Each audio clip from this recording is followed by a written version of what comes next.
हमारे पास question number 2 है book के अंदर, एक्सरसाइज नंबर 1.1 में, वो है name the property used in the following equations. जो हमें इक्वेशंस दी गई हैं तो उनमें जो भी प्रॉपर्टी यूज़ हो रही है ना, हमने उस प्रॉपर्टी का नाम लिखना है।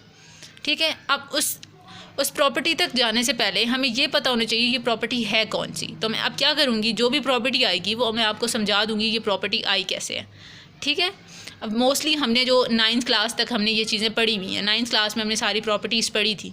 ठीक है, लेकिन फिर भी मैं आप सब लोगों को साथ साथ रिवाइज़ करवा दूँगी कि ये प्रॉपर्टी कैसे आई विद एग्जांपल। ठीक है, अब हमारे पास फर्स्ट क्वेश्चन आ जाता है 4 + 9 = 9 + 5। ठीक है, यानी अब 4 हमारे पास क्या है, ए है, और 9 हमारे पास बी है। ठीक है, इट्स मीन कि हमने किस टर्म में लिखा, कम्यूटेटिव प्रॉपर्टी में लिखा कि a + b = b + a, यानी a को पहले लिखने में या b को पहले लिखने में कोई फ़र्क नहीं आता। अब देखें 4 + 9 क्या आया, 13 आया, एंड 9 + 5 वो भी 13 आया। ठीक है, ये हमारे पास आ जाती है commutative property with respect to. अब आपने ये बात याद रखनी है, दरमियान में एडिशन है तो ये प्रॉपर्टी 2 टर्म में आती हैं, with respect to addition, with respect to addition में आती हैं, और आता है विद रिस्पेक्ट टू मल्टीप्लिकेशन। अब आपने इस चीज़ में देखना है, अब यहाँ पे एडिशन हो रहा है दरमियान में, तो मैं लिखूँगी कम्यूटेटिव प्रॉपर्टी जो है विद रिस्पेक्ट टू एडिशन है। ठीक है, ये आपने प्लस का निशान लगा देना या पूरा लिख देना एडिशन। ठीक है, अब ये कम्यूटेटिव प्रॉपर्टी कैसे थी, इस टर्म से हिसाब से थी, जैसे हम लिखते हैं a + b = b + a, और ये सेम टर्म है। ठीक है, ये हमारे पास हुई कम्यूटेटिव प्रॉपर्टी। अब नेक्स्ट जो हमारे पास आ जाती है वो है a + 1, ठीक है, + 3/4 = a + ब्रैकेट इन 1 + 3/4 और ब्रैकेट आउट। ठीक है, अब वो टर्म हमारे पास कैसे बनी, अब इस टर्म को ना मैं a को a और जो 1 है मैं उसको b कंसीडर कर देती हूँ। ठीक है, ये मेरे पास टर्म हो गई, प्लस करती हूँ जो 3/4 है यानी कांस्टेंट, उसको मैं c टर्म कर देती हूँ। ठीक है, a वाली टर्म बाहर, अब 1 जो है हमारे पास क्या आ गया, b है। ठीक है, प्लस ये 3/4 क्या था मेरे पास, c था, तो ये टर्म मेरे पास बन गई। अब ये टर्म क्या होती है, एसोसिएटिव प्रॉपर्टी में आती है, ये देखें एसोसिएटिव प्रॉपर्टी में आती है। ठीक है, ये होगी एसोसिएटिव प्रॉपर्टी। ठीक है, अब मेरे पास एसोसिएटिव प्रॉपर्टी किस में आ रही है, एडिशन में आ रही है, मल्टीप्लिकेशन में आ रही है, तो अब मेरे पास ये रहा एडिशन हो रहा है दोनों में। ठीक है, तो ये होगी मेरे पास विद रिस्पेक्ट टू एडिशन। ठीक है, ये मैंने लिख देना है इधर। उसके बाद मेरे पास आ रहा है कि ये टर्म देखें, 3√3 + √5, ठीक है, ब्रैकेट आउट, प्लस √7। ठीक है, ये एक टर्म होगी। ठीक है, मेरे पास इज़ इक्वल टू √3 √5 + √7, ये ब्रैकेट में आ गई। ठीक है, अब देखें ऊपर जैसे हमने टर्म पढ़ी थी वैसी की वैसी टर्म हम नीचे पढ़ रहे हैं, यानी अगर मैं √3 को a कंसीडर करती हूँ और √5 को b कंसीडर करती हूँ और इनको मैं ब्रैकेट में बंद कर देती हूँ, और प्लस c, √7 को मैं c कंसीडर कर देती हूँ, ये मेरे पास टर्म क्या बन गई, a + b ब्रैकेट बंद plus c is equal to √a जो मैंने कंसीडर किया था वो a के किया था, प्लस किया मैंने, उसके बाद मेरे पास √5 जो है वो b है और √7 जो है वो मेरे पास c है। तो अब ये टर्म मेरी जो है वो बिल्कुल ऊपर वाले टर्म की तरह ही बनी हुई है। इट्स मीन कि ये मेरे पास एसोसिएटिव प्रॉपर्टी ही रिपीट हो रही है। ठीक है, ये एसोसिएटिव प्रॉपर्टी ही है और इसमें दरमियान में एडिशन हो रही है, तो मैं लिख दूँगी associative property with respect to addition. ठीक है, अब नेक्स्ट हमारे पास क्वेश्चन आ गया, ये है 100 + 0 = 100। अब ये हमारे पास ये बात समझने वाली है। अब इसमें ये क्या हो गया, a + 0 = a, 0 + a = a, मतलब हमारे पास एक ऐसी टर्म जो यानी ज़ीरो को प्लस मतलब किसी भी टर्म या किसी भी वैल्यू के अंदर जब हम ज़ीरो को ऐड करवाते हैं तो हमारा ज़ीरो कोई भी वो मतलब चेंजिंग नहीं करता हमारी उस चीज़ में।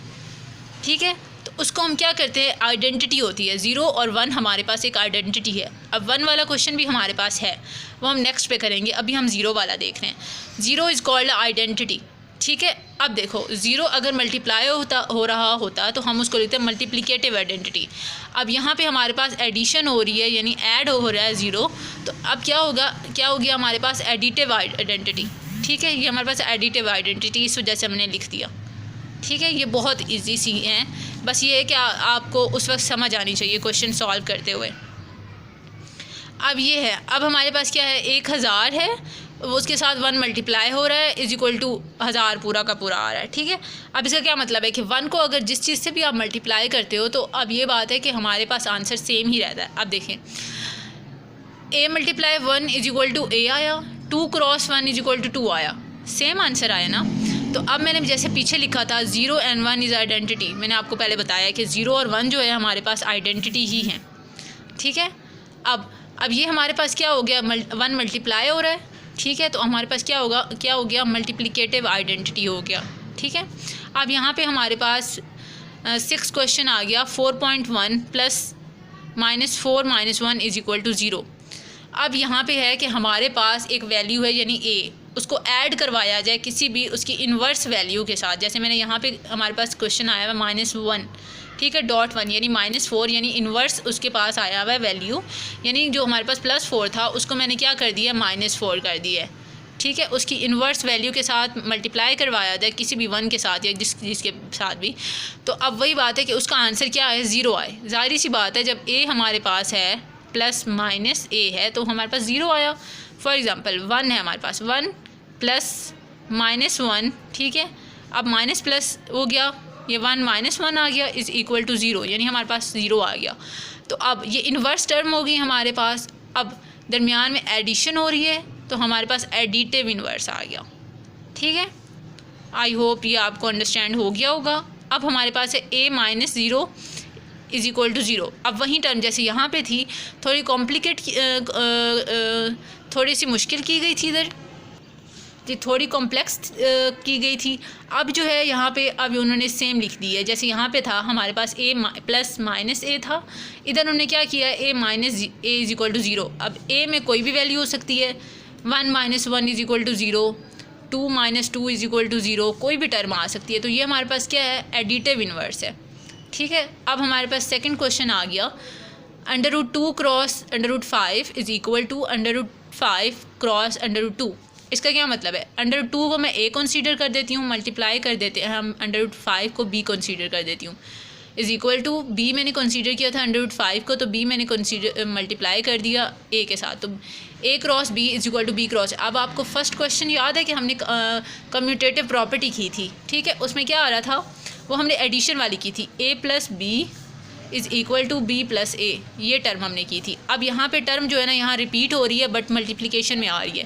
मैंने उस वक्त भी आपको बोला था कि 2 टाइप ऑफ टर्म्स होती हैं, जो भी प्रॉपर्टी आए, विद रिस्पेक्ट टू एडिशन भी होती हैं, विद रिस्पेक्ट टू मल्टीप्लिकेशन भी होती है। तो यहाँ पे हमारे पास commutative property with respect to multiplication use हो रही है। अब इन टर्म के अलावा एग्जाम्पल देखते हैं, 5 क्रॉस 5.2 यानी मैं लेती हूँ, ठीक है, क्या आया हमारे पास, 10 आया, इज़ इक्वल टू, फिर b तो 10 आया ना, 5 मल्टीप्लाई 2 हो या 2 क्रॉस मल्टीप्लाई 2 मल्टीप्लाई 5 हो, सेम टर्म आ जाती है ना, आंसर तो सेम आता है। तो ये हमारे पास प्रॉपर्टी क्या आई, commutative property with respect to multiplication आ गई। अब हमारे पास नेक्स्ट क्वेश्चन आ जाता है, वो है a into b minus C is equal to ab minus ac, ठीक है, ये हमारे पास आ गया। अब यानी हमारे पास अब यहाँ पे आ जाती हैं 2 term, left and right, left multiplication आ जाती है, ठीक है, और दूसरी होती है राइट यानी राइट डिस्ट्रीब्यूटिव प्रॉपर्टी आ जाती है, ठीक है। यानी लेफ़्ट साइड पे अगर कोई भी वैल्यू मल्टीप्लाई हो रही होती है तो वो होती है लेफ़्ट डिस्ट्रीब्यूटिव। एक दूसरी आ जाती है जो होती है कि राइट से आ जाती है। तो अब ये दोनों लेफ़्ट और राइट का मैं इकट्ठे क्वेश्चन करवाती हूँ आपको, सही है। अब हमारे पास ये क्वेश्चन है, तो ये हमारे पास लेफ़्ट साइड से आया हुआ है ना, यानी a हमारे पास लेफ़्ट साइड से है, b माइनस है, उसके आंसर में क्या आ रहा है, यानी a b से मल्टीप्लाई हो रहा है तो a b आ रहा है, और a मल्टीप्लाई हो रहा है c से, यानी a c आ रहा है। तो अब यहाँ पे मेरे पास क्या आ गई, लेफ़्ट डिस्ट्रीब्यूटिव प्रॉपर्टी आ गई। अब राइट वाली देख लेते हैं। अब हमारे पास ये वैल्यू आ रही है x minus z x minus y into g, यानी एक्स वाई हमारे पास नेगेटिव लेफ़्ट वाली साइड पे आ रहा है और जेड हमारे पॉजिटिव, यानी पॉजिटिव साइड वाला अंदर मल्टीप्लाई होगा तो हमारे पास आंसर आ जाएगा। जब जेड हमारे पास एक्स से मल्टीप्लाई होगा तो एक्स जेड हो जाएगा, ये जेड एक्स हो जाएगा माइनस, जब ये जेड हमारे पास वाई से मल्टीप्लाई हो जाए तो ये वाई जी लिखा हुआ है, ठीक है। अब ये हमारे पास क्या हो गया, ये हो गया राइट डिस्ट्रीब्यूटिव प्रॉपर्टी, ठीक है। अब हमारे पास लास्ट क्वेश्चन हमारे पास आ जाता है a into B plus C minus D, ठीक है। अब ये मल्टीप्लाई हो रहा है अंदर, ठीक है, सेम लेफ़्ट साइड वाली टर्म हम अंदर मल्टीप्लाई हो रही है, A C and A minus A D ये आ रहा है, तो ये हमारे पास लेफ़्ट डिस्ट्रीब्यूटिव प्रॉपर्टी आ जाएगा। तो ये है हमारे पास क्वेश्चन नंबर 2। आज हमने क्वेश्चन नंबर 2 तक कवर अप किया है और नेक्स्ट वीडियो आपके पास होगी 3rd क्वेश्चन से। ठीक है, आपको ये सीरीज़ मिल जाएगी मेरे चैनल पे। ओके, अल्लाह हाफिज़।